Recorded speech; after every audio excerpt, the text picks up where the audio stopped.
Today on the Tacomaholic channel, I'll finally sound deaden my back wall. And to show you just how effective the stuff I'll be using is, check this out.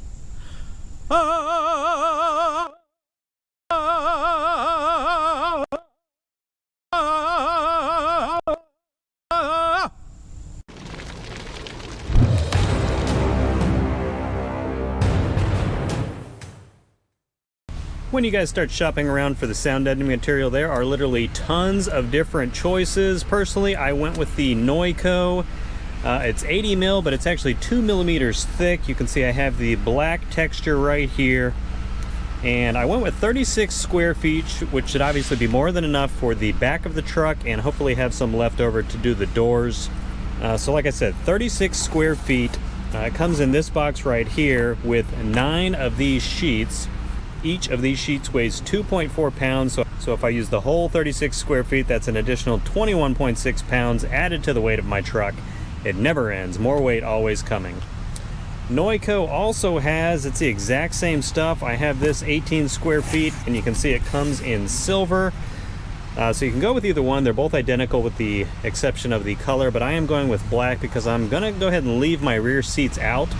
And I'll probably at some point install one of those rear MOLLE panels to replace all of the factory storage bins back there. So I'm super excited about that. So that's why I went with the black, just so the color of this won't be poking through from behind the MOLLE panel.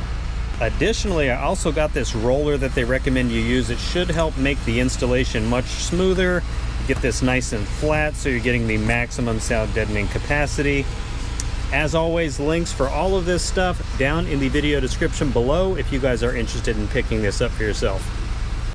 On the passenger side here, you can see I did go ahead and remove the bottom of the seat bracket. I will remove that on the other side in just a second.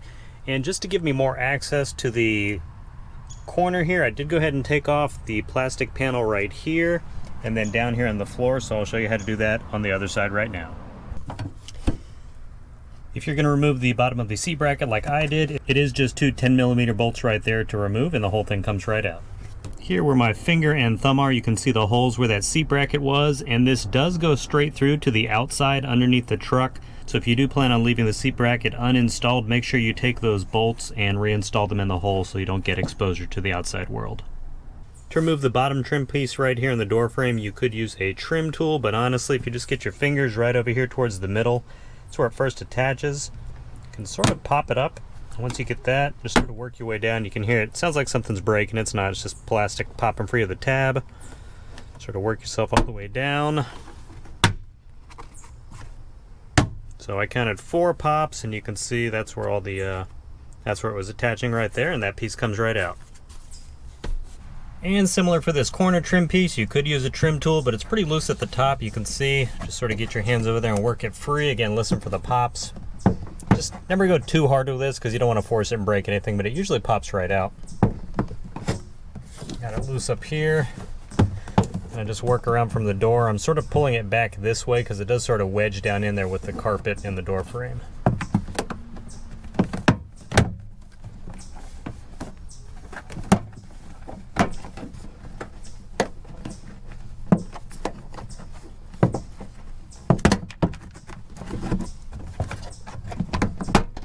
And there was one last piece that felt like it was right back here in the corner, so the whole thing's loose now, so go ahead and remove that.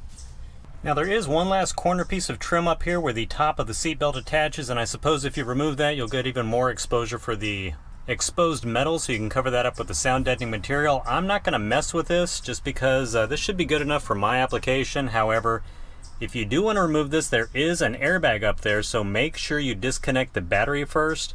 That way the airbag sensor does not have any power going to it, because if that exploded in your face, that's probably not going to be a good time. So just be careful if you do want to remove this panel. Make sure the battery's fully disconnected and let it sit probably for at least 15 to 20 minutes to make sure any remaining charge gets out of the battery. And I've heard like honking your horn, stuff like that will help dissipate all that charge. As with any surface where you're going to be putting adhesive or a sticky substance, you always want to make sure it's completely clean before you start doing that. Otherwise, it'll just be that much harder for the adhesive to bond. So I will be wiping down this whole back part of my truck. You could use Lysol wipes or stuff like that. I have plenty of my tub of towels left, which if you guys have not tried these, they are amazing. degreasing wipes, so definitely recommend you get a set of these anyway. So that's what I'll be doing. I'm gonna give this a quick wipe down and then get started. For these Noico sheets, they do come folded in 3 parts, and I discovered that if you just cut them into thirds right there on that fold line, that the piece actually fits perfectly on this bottom panel. So I'm just gonna be working in those 1/3 slices just to make this a lot easier. I am gonna start on the bottom here. Everything's cleaned off, and you can see all these little pegs right here that are sticking out from the otherwise mostly flat surface. It's a little wave just because of the way the truck is designed back here, but instead of worrying about covering up those, I'm just gonna start in the middle here with a flat piece and then work outward and just make notches around all these little pieces just to make it easier to flatten out. Of course, there's other way to do this, but that's the way I'm gonna try, so hopefully it'll be pretty smooth.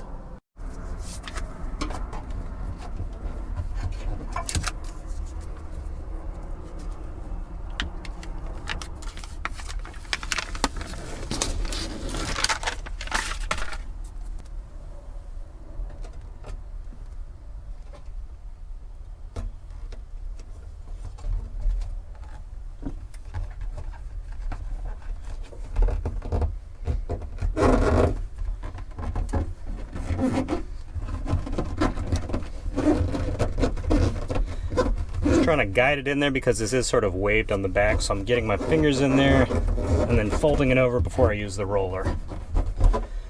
I will say this is the first piece I've put on. Obviously it goes on pretty easy.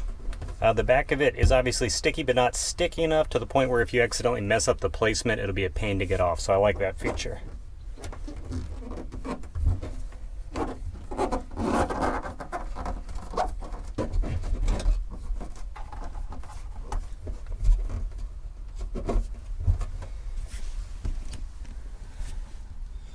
Alright, well there you go with the first piece, and as I mentioned before, you can see this is a 1/3 section of those trifold areas that the Noico comes with, and you can see it's nice coverage. It's not perfect, it might be like 1/4 of an inch off, but I could always add some extra on the bottom, but nice enough so it'll make, I would imagine the most time consuming part of this is going to be measuring all the pieces, so that'll eliminate a lot of that at least. And just take the roller to make sure you have the maximum contact surface.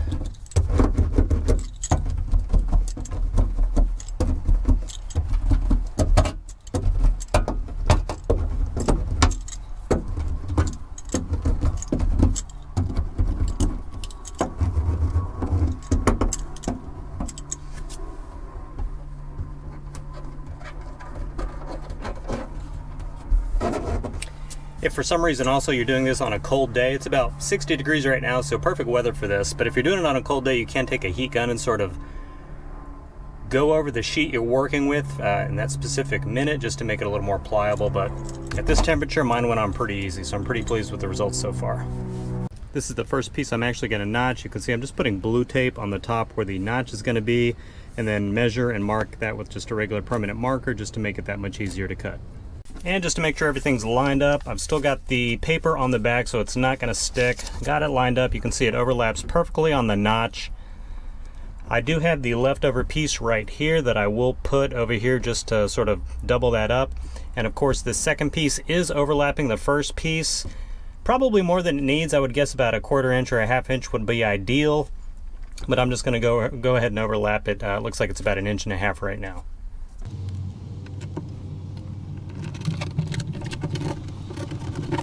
And again, when you're putting this on, it's always best to sort of work from the inside out. In this case, there's like these ridges, so grab the middlemost one and then go out to either side.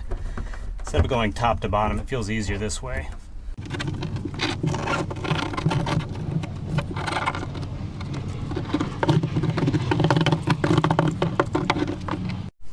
And here's that leftover small piece. Just go ahead and get that wedged. I'm actually going to put it behind where the tab is because that is still exposed metal as far as I can. Obviously can't get the roller in there, but I'll get in there with my finger to get that tightened up. And I have another small piece just to hit it from the opposite side. That's what she said.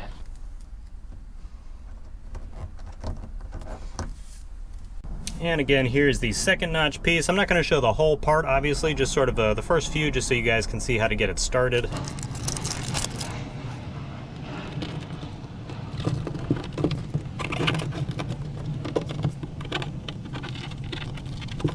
Okay, so you can see on this piece I did mess up a little. There's a gap right here. Not to worry though, because it does overlap on the bottom, so I'm just going to trim that off at the corner and take that piece and put it right up here. Stuff's very easy to cut, so you can pull it right back up. Sort of work it up. It is sticking, but it's not like it's never going to come back up. You can see right there. Get that right on the middle where I screwed up. I'm actually just going to tuck this piece around that knob right there instead of cutting it. All right. So I let that in there just to show you guys, if you mess up, don't worry about it. You can pull this stuff back up. If it's a hotter day, it's going to be a little more difficult, but it does come right back up. Very easy to cut. Very easy to fix your mistakes if you do mess up, like I just did. All right, everyone, and there is about, I'd say, the bottom third completed. Of course, not the most beautiful job, but you know, I'm learning as I go. It's pretty easy to work with, so I'm pretty pleased with the results so far. So on to this middle brace panel. Okay, and moving up to the middle section, you can see right here there's like a long rectangular shape. I'm going to go ahead and cut a piece right here, so it's 2 3/4 by 8.5 inches to give me a little overlap on the bottom. There's one of these on each side. So I have my strips I'm going to go ahead and cut, just because where this part bumps out in the middle, where it's sort of like reinforced. Once I do those side pieces, all of this will just be regular rectangles with just a few things to notch out, so it shouldn't be too bad. So I'm going to go ahead and do that rectangular piece on that side and the same exact size on the passenger side. Now, since I'm not removing this plastic piece, when I put that side piece in, I'll just sort of have to slide it up in there behind this and then smooth everything out. So as you can see, I do have that small side piece in to square everything up. I just wanted to point out, just for your guys' safety, I poked, there's a sharp edge right here on the very end of this on both sides. So just be aware of that. Maybe have gloves on. It could easily cut through your skin. I didn't cut myself, but I definitely brushed up against it, and it caught my attention pretty quickly. So just be aware of that right there.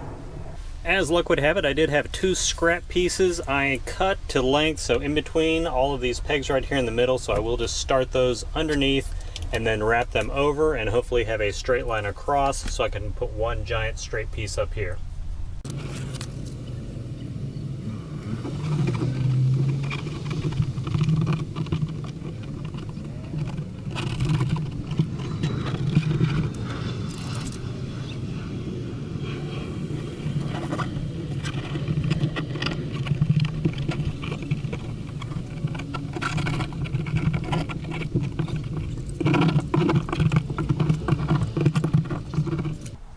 Okay, so as you can see, this one overlaps just a little bit more, but again, these were scrap pieces, so when you're doing this, you're going to have pieces left over. You want to maximize so you're not wasting anything. So I think that one worked out quite well. I will cut a small piece just for the middle part in here, and then do the exact same thing for the passenger and driver side. And there's the middle ridge done. I think it came out pretty good. I also have 2 of these pieces, identical shape, that I am going to start up here because they tuck in perfectly for that measurement. So I'll do one of those on either side, driver and then the passenger, and then do a long flat strip right here in the middle. Alright everyone, it is the next day, and I was going to go ahead and install this last piece of the sound deadening material where I just have to literally wrap it around this up to the top. But the more I thought about it, the more I think I'm just going to stop right here for now. And the reason for this, I did order a rear molly panel that will pretty much cover the whole back of the truck right here, so I'm gonna wait to install this last piece of sound deadening material just because I don't know exactly where the top of this inserts as far as getting bolted down. So I don't know if I need to leave any of these bolt holes open or not. I know the molly panel does go around these hooks right here, which is where the seat attached, so I don't want to cover them up and make things more of a pain later on, so I am just gonna call it for there. But there it is. Love the way it looks, and again, obviously I'm super excited to get the molly panel installed. Think it will look fantastic having the black sound deadening material back here so it's not shining through like the silver one, but can't wait to get that, hopefully soon. As far as the material I've actually used up so far for the back panel here, I did use about 1.5 sheets from this the Noico. So it did come with 4 of the large sheets. Each one was 9 square feet, so roughly 13 square feet used for this. So by purchasing the box of the 36 square feet version, I think I should have enough to do all 4 doors also, since it looks like roughly 2 doors, just, you know, eyeballing it, looks like about the same size as the sheet back here, so we'll see. Obviously back here there's going to be a lot more electronics and stuff to work around, so it's not going to be as flat as this. And I will be doing separate videos for those in the future, but for now, just got the back done. I did try to record a few sound clips showing you guys the before and after difference. I can definitely tell myself because I know my truck. And again, I'm driving around without my back seats on, so I love to make things difficult on myself. So I would imagine with the back seats installed and the sound deadening material, it would make an even bigger difference, since that's going to double or triple the sound deadening potential. But I'm going to check through the clips and see if it's like audible on there. But believe me when I say it's definitely a huge difference. And again, I still have this top piece to do that I am going to wait till I get my Molly panel installed, so I don't have to accidentally cover up a hole and have to peel that off and redo that, because it might be a little bit of a pain. All right, everyone, thank you so much for stopping by. Hope you enjoy this video. If you did, please give it a thumbs up and comment below. Let me know if you plan on using any kind of sound deadening material or the Noico in specific, and let me know how that goes for you. If this is your first time stopping by and you love everything related to Tacomas, please consider subscribing and help me grow the channel by sharing it with your friends and family on social media. Enjoy the rest of your weekend, and I will see you in the next video.